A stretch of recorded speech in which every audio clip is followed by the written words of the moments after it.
et bienvenue dans cet épisode spécial de Génération Laudato Si. Aujourd'hui, je vous propose que l'on parle ensemble de la vulnérabilité.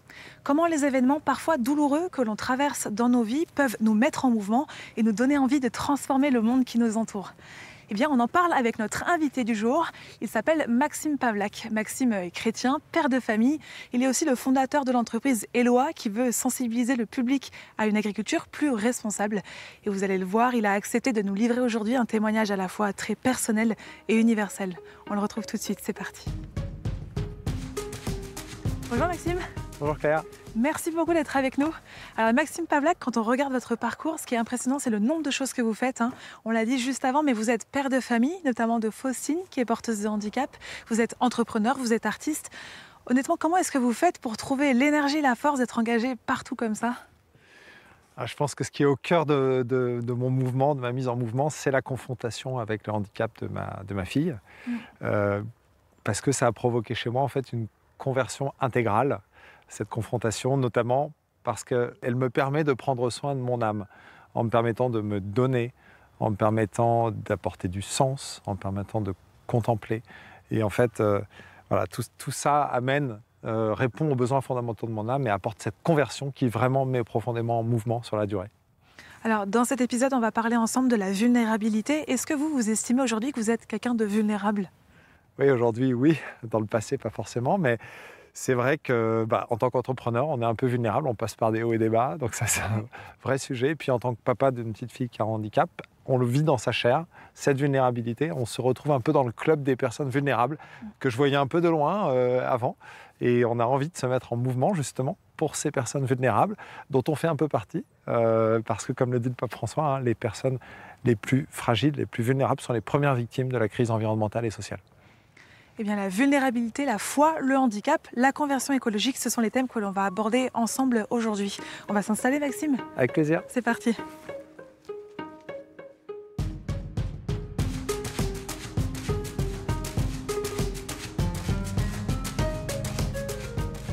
Maxime Pavlak, au début de votre parcours d'homme, d'entrepreneur, il y a une conversion spirituelle inattendue qui est liée à votre femme. Oui, alors on s'est rencontrés sur un site internet et on s'est rencontrés dans un bar. Et comme elle est très chrétienne, pratiquante, elle m'a proposé directement de la rejoindre à un parcours alpha. Sachant que moi, je n'étais pas du tout croyant à ce moment-là. Mais bon, voilà, j'avais très envie de la revoir, alors j'ai accepté. Et j'étais quand même un petit peu en recherche philosophique, on va dire, je ne vais pas dire spirituelle.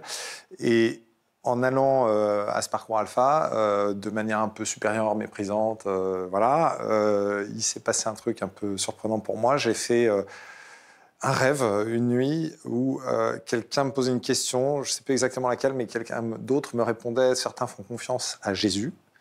Et en fait, à l'évocation du nom de Jésus, j'ai ressenti une paix absolument totale, divine, un lâcher-prise complet. Et j'ai compris tout de suite que c'est ce qu'on ressentira au paradis quand on verra Dieu. Donc je me suis réveillé, c'est qu'un rêve, donc j'aurais pu rationaliser tout ça et me dire, mais j'ai accepté là de faire ce saut dans le vide et d'entretenir cette petite flamme pour la faire grandir. Alors justement, quel a été l'impact dans votre vie de citoyen, de travailleur, de ce saut dans le vide que vous avez fait ? Comment ça vous a influencé ensuite ? Un besoin finalement d'aligner ma vie pro avec ma foi, mes convictions personnelles. J'avais l'impression de manquer un petit peu de sens dans ma vie professionnelle, même si j'étais entrepreneur, j'étais dans le digital, l'informatique. Et il y a eu dans le même mouvement aussi un intérêt sur les enjeux de la planète et sociaux. Donc l'envie d'avoir quelque part un métier et un quotidien qui aligne mes valeurs. On se rencontre avec ma femme Marie en 2013, Laudato Si c'est en 2015. Donc tout ça, c'est un cheminement de conversion vers Dieu, mais aussi vers la terre et le social. Et un peu plus tard, vous vivez une expérience déterminante en famille. C'est le moment où vous découvrez le handicap cognitif de Faustine. Comment est-ce qu'on traverse cela en tant que parent ? On vit d'abord une crise d'épilepsie. On ne sait pas que c'est une crise d'épilepsie. On était en famille pour la communion de ma nièce à Berlin. Elle perd connaissance. Elle avait quel âge à ce moment-là ? Alors, elle avait 9 mois. D'accord, très petite. Donc elle était très petite. Quand elle est née, on ne savait pas qu'il y avait un problème. Marie le pressentait un peu. Et donc, on a vécu ensuite un parcours hospitalier. On nous a dit c'est une crise d'épilepsie, il y a une cause à ça, des analyses génétiques. Et donc, c'est une confrontation à la vulnérabilité qui fait qu'en fait, en quelques jours, semaines, on a l'impression de faire 10 ans de philosophie. C'est-à-dire que ça ouvre énormément à l'intérieur, ça reconnecte à sa propre vulnérabilité. Et on a, pour ce qui me concerne en tout cas, assez rapidement cette envie de se mettre en mouvement à travers cette connexion aux plus fragiles, pour les plus fragiles. Mais finalement, accueillir la vulnérabilité de quelqu'un dans sa vie, que ce soit un enfant, un frère, une sœur ou quelqu'un d'autre, qu'est-ce que ça change, Maxime, pour qu'on comprenne, vous, ce qui vous a permis de vous mettre en mouvement ? Je pense que ça change deux choses. Donc, c'est cette connexion, cette impression de faire partie dans sa chair de ce club des personnes vulnérables. Là où avant, bien sûr, on a une empathie pour les personnes vulnérables, mais je voyais ça d'un peu loin. Et je n'étais pas tellement allé au contact, bien que j'avais souvent entendu dire que ça pouvait apporter beaucoup. Je ne l'avais pas fait. Donc voilà, c'est venu à moi. J'ai eu cette chance, si je puis dire. Et ensuite, ça permet de se donner. Ça permet de prendre soin.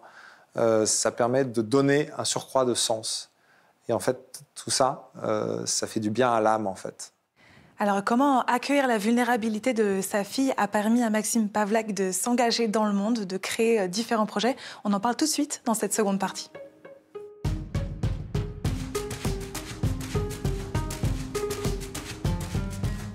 Maxime, il y a un moment clé qui marque votre parcours récent, c'est la découverte du diagnostic de votre fille en 2017-2018 ?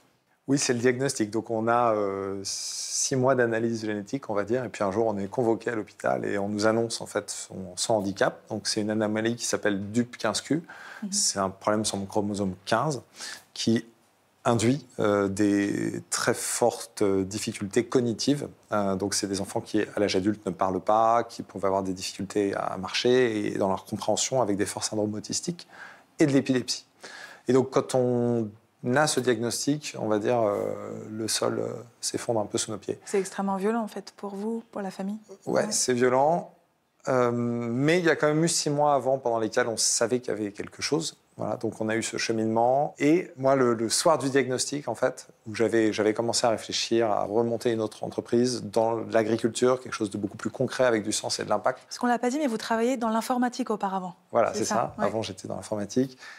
Et ce soir-là, c'est le soir où je décide de me mettre en mouvement. Donc je me lève, j'arrive pas trop à trouver le sommeil, en fait. Et je me lève à 4h du matin et j'écris le business plan de Eloi, ma future entreprise. Donc voilà, le lendemain matin, ma femme me retrouve en caleçon devant la table de la cuisine avec 15 cafés. Et moi, qui fais mon business plan, elle me demande ce que je fais là. Et moi, je suis triomphant, quoi. Je lui dis, ça y est, je quitte l'informatique, je me lance dans l'agriculture, ça va être génial. J'ai même trouvé un nom, ça va s'appeler Eloi, comme le saint patron des agriculteurs.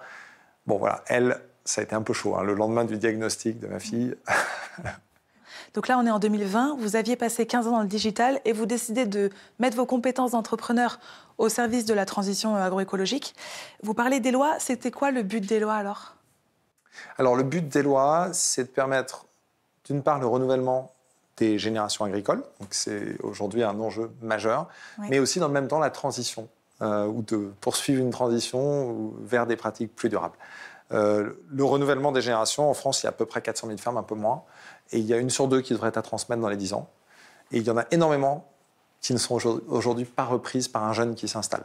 Ce qui fait qu'en France, on perd à peu près un agriculteur toutes les heures. Donc c'est un enjeu majeur. Énorme. On voit nos campagnes se dépeupler, et puis des fermes qui sont de plus en plus grandes. Certaines fermes ont besoin de se consolider, mais ce mouvement-là est beaucoup trop important. Et puis surtout, c'est une opportunité gâchée parce qu'il y a beaucoup de jeunes qui veulent s'installer et aller tous vers ces pratiques plus agroécologiques, plus durables. Donc en fait, la transition vers des pratiques durables va avec le renouvellement des générations et l'installation de ces porteurs de projets qui ont des convictions.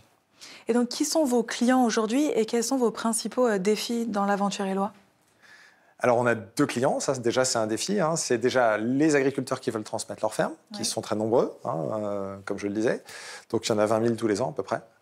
De l'autre côté, donc c'est eux qui vont faire appel à nous en premier pour dire je pense que je vais avoir des difficultés ou qui sont déjà en train d'avoir des difficultés, qui ça fait 2 ans par exemple qu'ils essayent de transmettre et qu'ils n'ont pas de repreneur, donc qui sont assez affectés par ça. Et puis de l'autre côté, vous avez beaucoup de candidats à l'installation, de porteurs de projets, qui eux ont du mal à trouver la ferme qui répond à leurs attentes. Donc l'ambition, c'est de connecter ces 2 générations, de permettre que ce renouvellement se fasse et que cette transition dans le même temps puisse agir.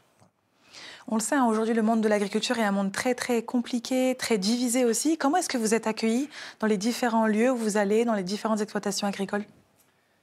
C'est très contrasté. Ouais. Le monde agricole, effectivement, est très fragmenté. Alors, nous, en termes d'agriculteurs qui veulent transmettre, on parle à tout type d'agriculteurs. Il peut y avoir des agriculteurs très bio, engagés vers l'agroécologie, puis d'autres moins. Et en fait, ce n'est pas un critère discriminant pour nous. Ce qui compte pour nous, et ce qui compte pour eux, c'est qu'ils ont envie de transmettre leur ferme à un jeune qui s'installe. Donc ça, c'est le premier truc. Et donc, on est accueillis ensuite par l'écosystème agricole, qui est très riche d'associations, il y a tout un tas d'acteurs, de manière contrastée. Il y en a qui nous adorent, qui disent que c'est absolument génial, qu'on fait ce qu'il faudrait faire depuis des années et qui sont enthousiastes. Et il y en a d'autres qui sont beaucoup plus en retenue, voilà, on va dire. Et je pense que c'est important d'entendre ça. Voilà, nous, on n'a pas dévié dans notre vision, mais c'est vrai qu'il faut aussi entendre parfois les critiques, s'adapter, ajuster, tout en poursuivant le cap et en avançant. Et donc, quand vous proposez à des agriculteurs de reprendre une exploitation, vous leur proposez aussi de signer une charte avec des mesures. Ils s'engagent à avoir une démarche écologique engagée. C'est ça. Ouais. Oui, eux, les repreneurs, en fait, ils sont très moteurs pour ça. En grande majorité, chez les jeunes aujourd'hui qui s'installent, ils ont envie d'aller vers ces pratiques et donc ils le matérialisent à travers une charte où ils vont s'engager vers des pratiques agroécologiques. Et ça correspond totalement aussi à leurs attentes. Et donc, combien d'agriculteurs vous avez accompagnés jusqu'à présent et quels sont vos objectifs pour les années qui viennent à Éloie? Cette année, on en a accompagné un peu moins de 40 et on sait que l'année prochaine, on devrait en faire à peu près le double, autour de 80, sachant que notre ambition qu'on affiche depuis le début, c'est de faire 1000 transmissions par an. Voilà, on voudrait installer 1000 fermes qui peuvent avoir plusieurs agriculteurs parfois chaque année. Alors, Maxime Pavlak, votre engagement pour le bien commun ne s'arrête pas à cette aventure Éloie. Je propose qu'on parle du reste de vos projets dans cette troisième partie.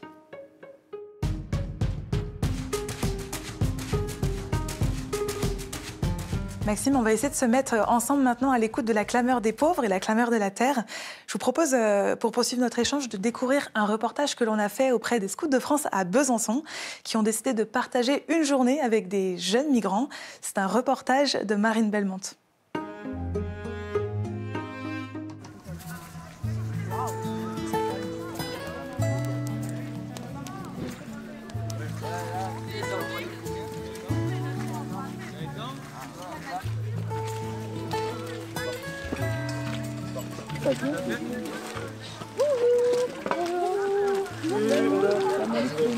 J'ai 2 clés de voiture,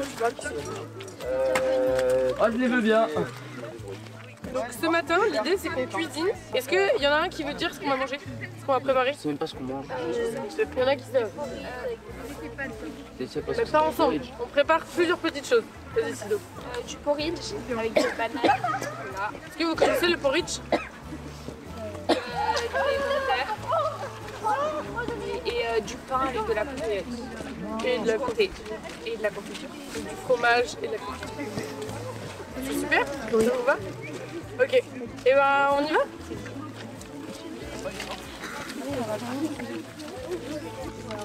Qui veut couper du comté? Allez, super.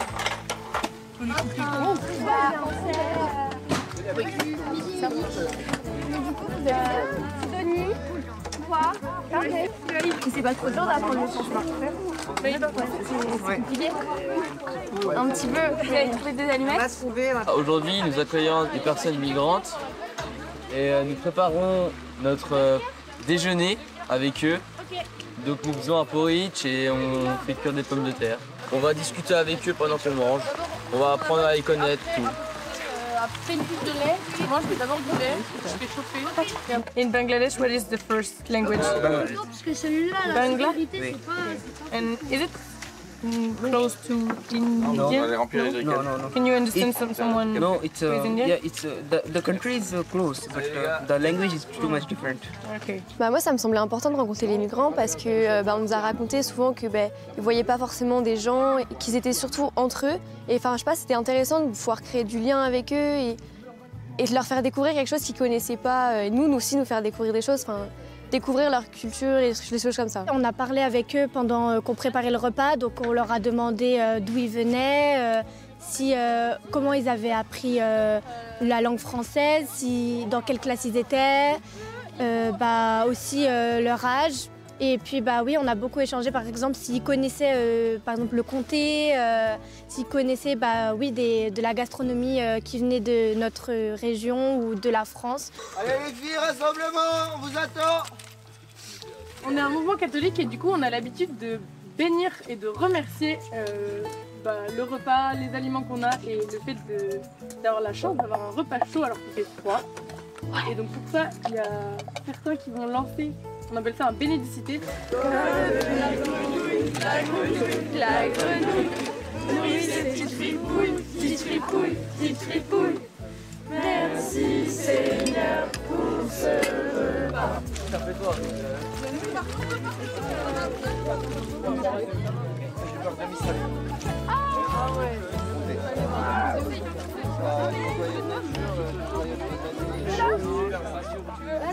On avait envie d'organiser ça aujourd'hui parce que ça nous semble important de créer du lien entre différents organismes. C'est aussi l'objectif du scoutisme. C'est des personnes qui ont du mal à rencontrer des jeunes de leur âge.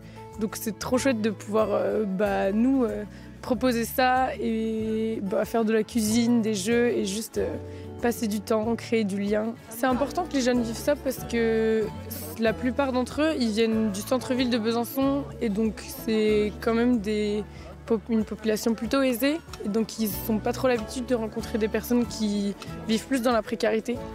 Et je pense que c'est important de rencontrer des gens qui viennent d'autres milieux sociaux et réaliser cette différence-là qui existe. Et moi je suis persuadée que rencontrer l'autre, ça efface aussi la crainte et ça permet justement de vivre la fraternité concrètement.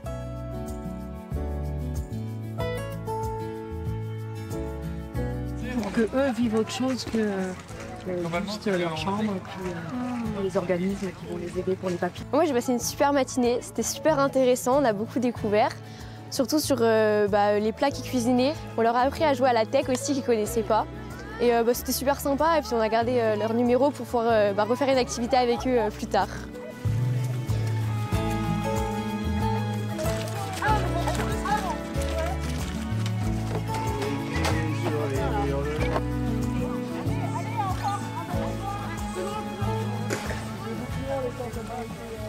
Je vais trop bien aider en fait, je suis en vie. Maxime, qu'est-ce qui vous touche ou vous interpelle dans les jeunes qu'on vient de voir là en image? Je trouve ça très beau et ce que ça me fait dire, moi, c'est j'ai eu la chance, entre guillemets, que la vulnérabilité vienne à moi. Mais avant ça, j'avais pas trop fait ce mouvement. Un tout petit peu, mais voilà, très peu. Et je sais que ça peut maintenant apporter tellement. Et donc, je trouve ça très, très chouette. Et on voit que tout le monde est enthousiaste, que ces jeunes-là aillent à la rencontre des personnes plus vulnérables. On ne peut que encourager tout le monde à aller rencontrer les personnes vulnérables. Alors de votre côté, vous vivez aussi votre conversion écologique, spirituelle, sociale au sein de l'Association des entrepreneurs et dirigeants chrétiens, dont vous faites partie depuis 6 ans. Et vous êtes aujourd'hui le président de la commission conversion écologique. Concrètement, Maxime, est-ce que c'est possible de mobiliser 3700 dirigeants sur ces questions-là d'écologie ? Alors en tout cas, c'est la mission qui m'a été confiée par le président du mouvement, Pierre Guillet, il y a maintenant un peu plus de 2 ans. Et c'est ce qu'on a entamé en lançant un itinéraire vidéo en 3 épisodes qui est à destination de toutes les équipes. Donc les EDC, c'est des équipes qui se réunissent, qui sont entre 8 et 12. Et donc pendant 3 séances, ils vont regarder cet itinéraire qui va faire le constat de la crise, qui va parler des racines spirituelles de la crise et qui va parler de la mise en mouvement en entreprise.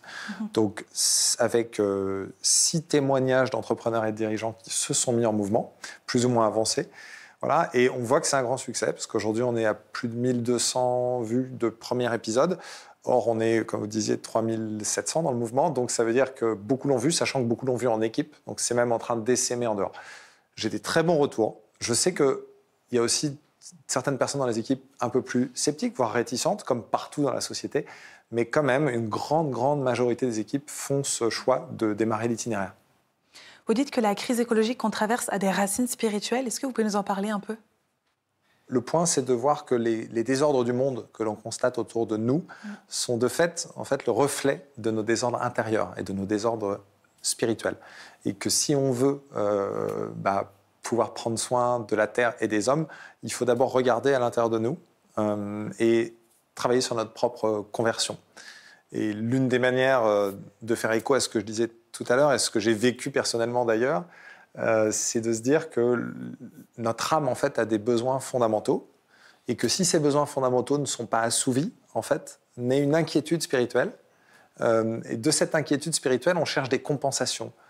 Des compensations dans la surconsommation de biens, de services, d'écrans, parce qu'il y a quelque chose qui ne va pas, qui ne tourne pas rond pour notre âme, en fait. Donc, ces besoins fondamentaux, juste pour les citer quelques-uns, hein, mais il y a un besoin de sens, notamment sens de notre origine, de notre finitude. Il y a un besoin de contemplation, contempler de la nature notamment. Cette même contemplation qui nous y reconnecte et nous donne envie d'en prendre soin. Voilà. Et aujourd'hui, contempler des écrans ne compensera jamais le besoin de marcher dans la nature ou de contempler la forêt. Il y a un besoin de communion, parce que toutes les plus belles expériences de notre vie sont des expériences de communion et de fraternité. On l'a vu encore là dans le reportage. Et puis, il y a un besoin de don. Je pense qu'on est profondément, comme le Christ est venu se donner, des êtres de don. Et si on ne se donne pas, voilà, c'est l'expérience que j'ai avec Faustine aussi et qu'on a quand on rencontre les personnes les plus vulnérables. Tout ça nous reconnecte, en fait. À vous entendre, j'ai l'impression que ce que vous dites, c'est que rechercher une forme de vie plus sobre dans une dimension de conversion écologique, mais aussi se montrer plus vulnérable, en fait, c'est un seul et même mouvement. De même, ça fait écho, je trouve, à ce que nous dit le pape François, qui est qu'on doit être en relation avec Dieu, la nature, les autres, soi-même. Tout ça fait partie d'un même mouvement de cohérence de vie. Oui, c'est un même mouvement de cohérence de vie et je pense qu'effectivement, beaucoup appellent aujourd'hui de leur vœu la sobriété ou une forme de sobriété heureuse. On voit qu'on peut, nous chrétiens, porter un message de sobriété qui a des racines spirituelles. Parce que si on prend soin de notre âme, comme je l'ai évoqué, qu'on se donne, qu'on est en communion avec les autres, qu'on est dans une recherche de sens, et ben en fait, en faisant tout ça, on prend soin des autres, on prend soin de la nature avec laquelle on est reconnecté, et on a une connexion à Dieu. Et tout ça, évidemment, se fait dans un même grand mouvement, puisque tout ça est intégral et tout ça va ensemble. Maxime Pavlak, vous ne vous contentez pas d'aller à la rencontre des agriculteurs et des dirigeants chrétiens, vous allez aussi à la rencontre du grand public à travers un spectacle, Ainsi soit-elle, que vous avez monté avec votre femme Marie. Vous avez joué plusieurs fois ce spectacle dans différentes salles en France. Quel est le message que vous voulez faire passer ? C'est un spectacle qui s'adresse aux familles touchées par le handicap aussi, mais pour tout le monde, pour faire passer cette expérience qu'on a vécue nous en famille, qui est que la vulnérabilité, la rencontre à la vulnérabilité permet en fait de nous déplacer positivement, de nous mettre en mouvement, de nous faire du bien à l'âme, et que tout ça en fait on le découvre avec beaucoup d'appréhension au départ. On est évidemment triste, choqué de ce qu'on s'était projeté et qui est un deuil, mais un deuil d'où naît une renaissance qui franchement est encore plus belle et tournée vers les autres. D'un apprentissage aussi de ce que c'est que l'amour, et l'amour inconditionnel, du prendre soin de l'autre, de se donner, qui est le vrai, véritable amour.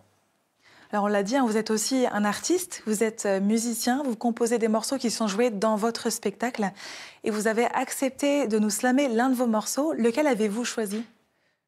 Alors le morceau s'appelle Fast Track pour le paradis. Pour ceux qui ne parlent pas anglais, c'est la voie rapide pour le paradis. Oui. Faustine est bien vivante, mais ça raconte ce qui se passera quand on retrouvera Faustine au paradis, puisque Faustine ne peut pas parler.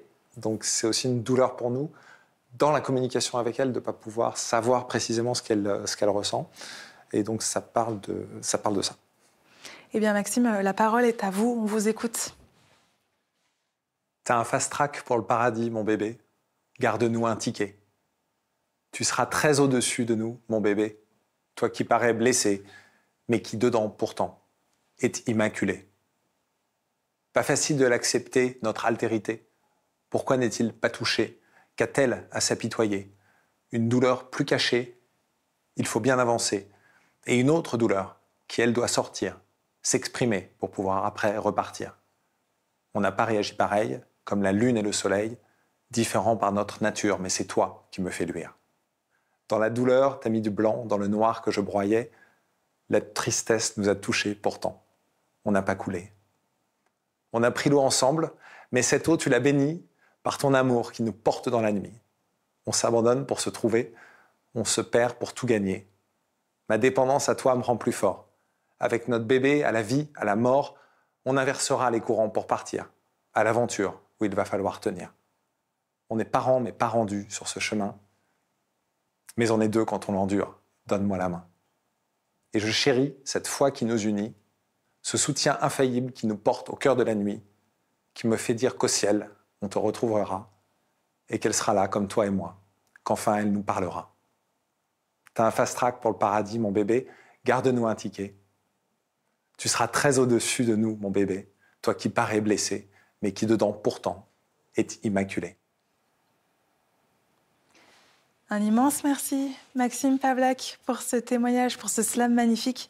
Merci vraiment d'avoir accepté de venir nous parler de vulnérabilité avec autant de délicatesse. Et merci pour la portée universelle de ce que vous dites. Merci beaucoup. Merci. Merci à chacune et chacun d'entre vous de nous avoir suivis pour cet épisode. Et moi, je vous dis à très bientôt pour une nouvelle émission de Génération Laudato Si.